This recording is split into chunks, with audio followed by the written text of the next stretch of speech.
Okay, let's unpack this. Imagine a time, not that long ago really, when something as common as an over-the-counter pain reliever, became a silent killer. Just terrifying. Absolutely, turning everyday relief into, well, pure terror. Exactly. So today, we're taking a deep dive into that chilling story. The Chicago Tylenol murders from 1982. Right. It's a case that really changed things. For sure. Our mission here is to pull out the most important bits of knowledge from the sources we've looked at. It's an unsolved crime, remember, but its impact was massive. We want to understand the investigation, even with its frustrations. And the sources we have, they cover a lot. Detailed accounts of the poisonings themselves, the huge public health response, the police work, all those leads that seemed promising but, well, never quite got there. Yeah.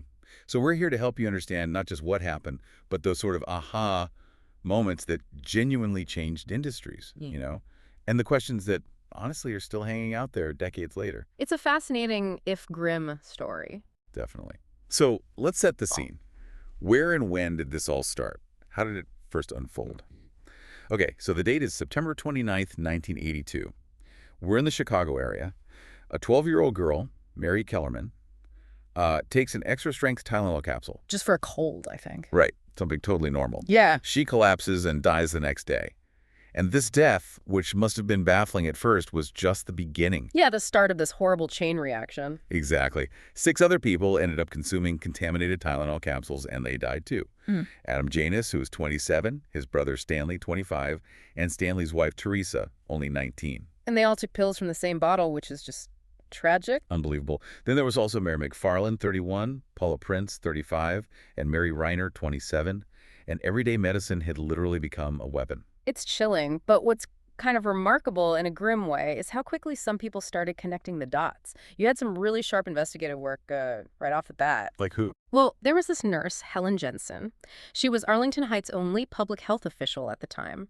She was called in to look into the Janus family deaths, all 3 happening so close together. Okay. She goes to their house, finds the Tylenol bottle, sees the receipt, notes that 6 pills were missing. And her suspicion, her instinct was just crucial. She turned that bottle over to an investigator, Nick Pichos. Pichos then talks to the deputy chief medical examiner, Edmund Donahue, who apparently already suspected cyanide might be involved. Wow. Really? How? Well, Donahue asked Pichos to actually smell the bottle. Pichos did, and he detected that, faint almond-like scent. Classic cyanide. Right. So Donahue immediately calls the chief toxicologist, Michael Schaefer. Schaefer's team gets the capsules from that Janus bottle, they test them, and boom, confirmation. Cyanide. Yes, cyanide. And not just traces. 4 of the remaining 44 capsules had nearly 3 times the fatal amount. Yeah. So the urgency was immediate. Authorities held a press conference right away, basically telling the public, stop taking Tylenol. Just stop. And that initial discovery, finding the cyanide in the Janus bottle, that then just blew the whole thing wide open, right? It did, and there was a bit of luck, or maybe coincidence involved too. Yes, so. The bottle of Tylenol that the first victim, Mary Kellerman, used, it had actually been collected and inventoried by the paramedics who responded, just part of the routine, I guess. Okay, so they had that bottle too. Exactly. And investigators quickly realized that the Janus bottle and the Kellerman bottle came from the exact same lot MC2880. Oh, okay. The link. That was the first big link. So Johnson & Johnson, Tylenol's maker, they issue an initial recall just for that specific lot, MC2880. Makes sense. But here's where the crisis just explodes. More tainted bottles start turning up. And crucially, they're not from lot MC2880. Oh, no. Yeah. Like the pills Mary McFarland had, they were traced to 2 different lots, 1910 MD and MB2738. So the problem wasn't isolated to one batch. So the recall had to get bigger. Much bigger. It expanded fast. Soon it covered those other lots, and then basically any bottle of extra-strength Tylenol capsules, regardless of the lot number, if it was purchased anywhere in the Chicago area. Wow. Could you have even imagined the scale of it? It was unprecedented at the time. Instantly, one of the largest pharmaceutical recalls ever. And these tampered bottles, they weren't just in one place. They were found in different stores, different chains. Like where? Let's see, 2 different Jewel food stores, an Osco drug store, a Walgreens, a Dominick's, even a Frank's Finer Foods. Different suburbs, different parts of the city. So widespread. Definitely widespread within the Chicago metro area. And then there was that other story, Linda Morgan, the wife of a judge, Lewis V. Morgan. She'd bought a bottle, but apparently it smelled kind of off, so she didn't use it. Lucky break for her. Wow. Yeah. Close call. So if we, connect this to the bigger picture, Johnson & Johnson's response here, it really became the textbook case study in corporate crisis management. Still is, really. How so? What did they do that was so different? Well, they acted incredibly decisively. They sent out warnings to hospitals, to distributors. They immediately stopped making Tylenol, stopped all advertising, just shut it down temporarily. Right. And then, after these other incidents started popping up, like someone put strychnine in Tylenol bottles out in California, totally separate copycat crimes, but still terrifying, J&J went for a full nationwide recall. Nationwide, not just Chicago. Nationwide. October 5th, 1982. They recalled all Tylenol products. We're talking an estimated 31 million bottles? 31 million. Yeah. Valued at over $100 million back then, which, adjusted for inflation, is like, what, over $326 million today? A huge financial hit. Massive. And they didn't just recall it. They launched this huge public outreach campaign. Ads everywhere telling people, do not consume any of our acetaminophen products because only the capsules had been messed with at that point. Right. And they even offered to exchange any Tylenol capsules people already had at home for solid tablets which hadn't been affected. So they were really trying to rebuild trust. Exactly. What made it so landmark wasn't just the recall size, it was their transparency and how proactive they were. They put public safety and, their long-term reputation way ahead of the immediate financial pain. They basically set the standard. That is an incredible response, especially for, 1982. Yeah. It really does sound like a turning point. But if you had to boil it down, what's the number one lesson other companies learned from how J&J handled this? I think the core lesson was pretty clear.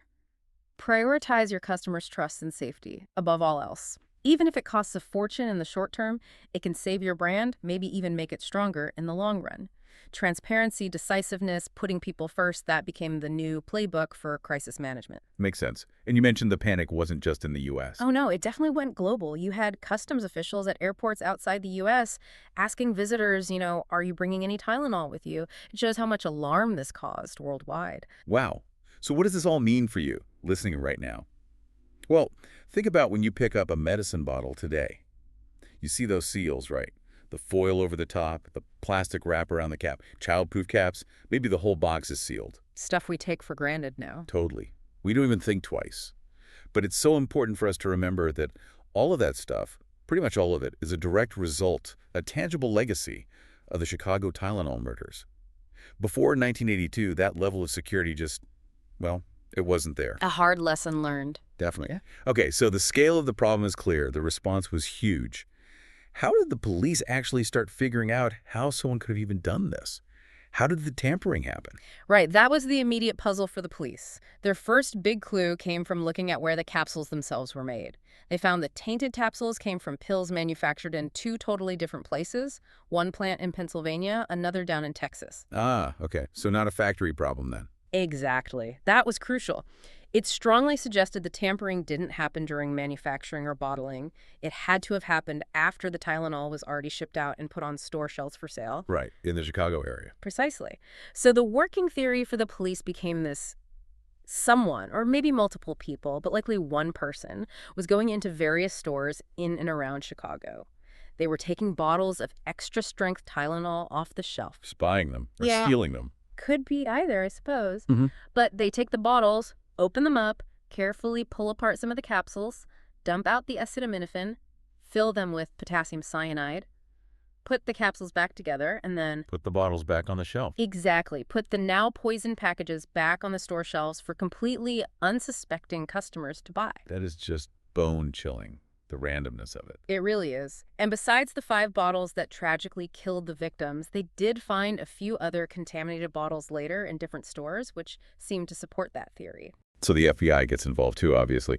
And I remember reading they tried some pretty unusual tactics to try and flush the killer out. They did. There was one particularly, controversial or at least talked about tactic. This was in early 1983. What was it? At the FBI's request, Bob Greene, who was a popular columnist for the Chicago Tribune back then, he published the home address and the exact grave location of the first victim, Mary Kellerman. Seriously? Yeah. Why would they do that? It came from a theory by John Douglas, the FBI criminal analyst, one of the pioneers of profiling. Like from Mindhunter. Yeah, that guy.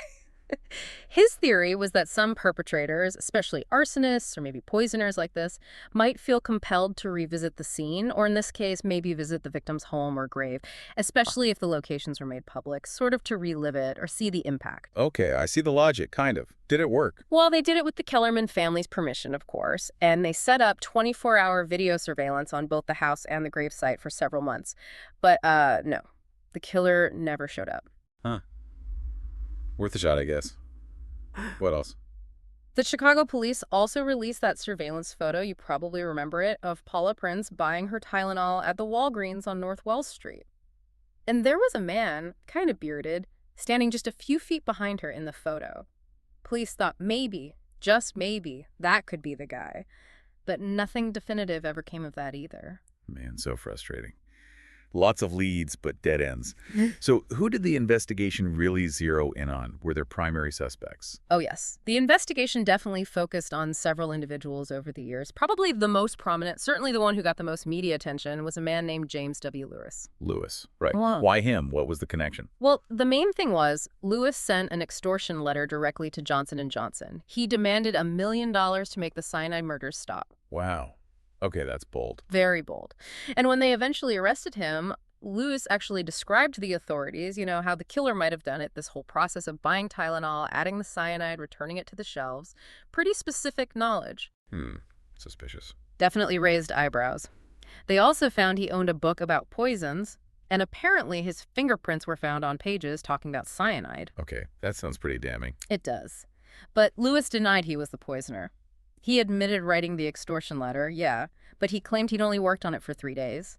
And his lawyers argued in court that he wasn't trying to extort money for poisoning, he just intended only to focus the attention of the authorities on his wife's former employer. Some kind of grievance there. So what happened with him? He was convicted, but only of extortion, not the murders. He got sentenced to 10 years in prison for that. But the suspicion remained. Right. Very much so. And here's a really critical detail that came out later. Around 2007, authorities figured out that Lewis's extortion letter had an October 1st, 1982 postmark. Now, if his story about working on it for 3 days was true... He would have started writing it before the Tylenol deaths were even public news. Exactly. The first news reports didn't really break until around September 30th or October 1st. So when investigators confronted him with this timeline discrepancy, Lewis apparently recanted his original 3-day story. Oh, that looks bad. It does. In fact, court documents that were released around 2009 showed that investigators at the Department of Justice had basically concluded Lewis was responsible for the poisonings, but they just felt they didn't have enough solid evidence to actually charge him with the murders. Wow. So close, yet so far. Did they ever get DNA? Yes. In 2010, Lewis and his wife both provided DNA samples, but they didn't match any of the DNA profiles that investigators managed to recover from the contaminated bottles. Huh. So the DNA didn't link him? Nope. And Lewis, right up until his death in July 2023, he continued to deny he had anything to do with the actual poisonings. Just the letter. What a complex figure. Was he the only major suspect, or were there others? There was another significant person of interest, a man named Roger Arnold. He was a dock worker at a Jewel Osco warehouse in Melrose Park. Okay, what pointed towards him? Well, Arnold himself told police officers at one point that he possessed potassium cyanide. That obviously got their attention. Yeah, I'd say so. And then a local bar owner, Marty Sinclair, reported Arnold to the police. Sinclair said Arnold had been talking about killing people with some kind of white powder and that he'd become really erratic after his marriage broke up. Okay, more red flags. Any other connections? There were a couple of, well, maybe tenuous connections. Arnold had apparently worked at the same warehouse as Mary Reiner's father, Mary Reiner, being one of the victims. And Arnold's wife had been treated at a hospital that was right across the street from the store where Reiner bought her poisoned Tylenol. Circumstantial, but interesting. Right. And when they searched Arnold's home, they found a copy of a book called The Poor Man's James Bond. Apparently, it contained instructions on how to make potassium cyanide. Yikes. So the police held Arnold several times for questioning, but ultimately they never charged him with the Tylenol murders. What happened to him? Well, it's a tragic side story. In the summer of 1983, Arnold actually shot and killed a man named John Stanisha. Stanisha was just a random passerby, completely innocent. Arnold apparently mistook him for Marty Sinclair, the bar owner who had reported him. Oh, that's awful. Yeah. Arnold himself said from prison years later, "I killed a man. a perfectly innocent person. I had choices. I could have walked away. He served 15 years of a 30-year sentence for that murder. He died in June 2008. And did they ever get his DNA for the Tylenol case? Yes, they did. In 2010, same time they got Lewis's sample, they actually exhumed Roger Arnold's body specifically to get a DNA sample from his femur. Wow. Exhumed him. Yeah. But again, like with Lewis, his DNA did not match the DNA samples they had from the bottles. So two major suspects, lots of circumstantial stuff. But the physical evidence, the DNA, didn't link either of them directly to the crime scene, so to speak. That's the frustrating reality of it, yeah. It's just incredible that despite all that, decades of work, no one was ever charged with the actual murders. So let's fast forward a bit. The story doesn't just end there in the 80s or 90s. You mentioned 2009-2010 efforts. There was renewed activity. There was. In early January 2009, federal agents actually searched James Lewis's home again. He was living in Cambridge, Massachusetts by then. They seized a number of items. So this raises a question for me. Why? Why reopen the investigation so actively decades after the crime, especially when it seemed like leads had dried up? That's a fair question, and the FBI actually put out a written statement about it. They cited a couple of things. One was the publicity around the 25th anniversary of the murders, which maybe brought in some new tips or renewed focus. But the main reason they gave was, and this is a quote, many recent advances in forensic technology. Ah, forensic tech. Yeah. DNA especially, I assume. Exactly. They clearly hoped that new techniques could pull more information from the evidence they still had from 1982. And that ties into those 2010 DNA efforts we talked about. Right, getting samples from Lewis and even exhuming Arnold. Correct. It shows they were really trying to leverage those forensic advances. But as we know, unfortunately, neither of those DNA samples matched the partial profiles they had from the bottles. So still no forensic breakthrough with the main suspects. Did they look anywhere else with this new tech focus? They did. And this leads to maybe the most surprising twist in the later investigation. On May 19th, 2011, the FBI made a formal request for DNA samples from Ted Kaczynski. Ted Kaczynski, the Unabomber. Seriously. The Unabomber. Wow. Okay, I did not see that coming. What on earth was the connection? Why would they think Kaczynski was involved in the Tylenol murders? Well, it does sound pretty wild at first glance, doesn't it? But there was a kind of geographic and temporal logic to it, at least enough to make investigators explore it. Okay, explain. Kaczynski, for his part, completely denied ever having possessed potassium cyanide. But investigators pointed out a few things. First, the first 4 bombings attributed to the Unabomber happened right there in Chicago and its suburbs between 1978 and 1980, so he had operated in that area before. Right. Second, in 1982, the year of the Tylenol murders, Kaczynski's parents still lived in Lombard, Illinois, which is a Chicago suburb, and apparently Kaczynski stayed at their home occasionally around that time. So he was potentially in the area, had a history of causing harm in the area. Exactly. It was enough of a connection, however circumstantial, for the FBI to want to rule him in or out using DNA, especially given the advancements. Was his DNA ever tested against the Tylenol evidence? Did it match? It's not publicly known if they actually obtained his DNA for this specific comparison or what the results were if they did. Kaczynski denied involvement and no link was ever formally announced. But it just goes to show the lengths investigators were willing to go, exploring even seemingly unlikely connections, trying to finally crack this case after all those years. It really underscores how haunting and persistent this mystery has been. So let's bring it back to you, our listener. What does this all mean? Well, this deep dive into the Tylenol murders, it really does highlight this pivotal moment in history where public safety, corporate responsibility, they were just completely redefined. Absolutely. It led directly to those tamper evidence seals, the packaging laws we all rely on today, without a second thought. That's the tangible legacy. But the other side of the coin is the enduring mystery. Despite decades of work, all those advanced forensics, suspects like Lewis and Arnold who seemed so close, even looking at someone like Kaczynski. Still unsolved. Right. As of today, 2025, no one has ever been charged or convicted for actually carrying out those poisonings. It remains officially, frustratingly, unsolved. Which does leave us with a pretty important question to think about, doesn't it? You know, in today's world, with misinformation, complex global supply chains, all of that, what does the lingering mystery of the Tylenol murders tell us? It's a crime that's still cold after more than 40 years. What does it say about the vulnerabilities that maybe we still face, about those unseen forces that could, really at any moment, challenge our sense of security in the most mundane, everyday parts of our lives? It's something to consider.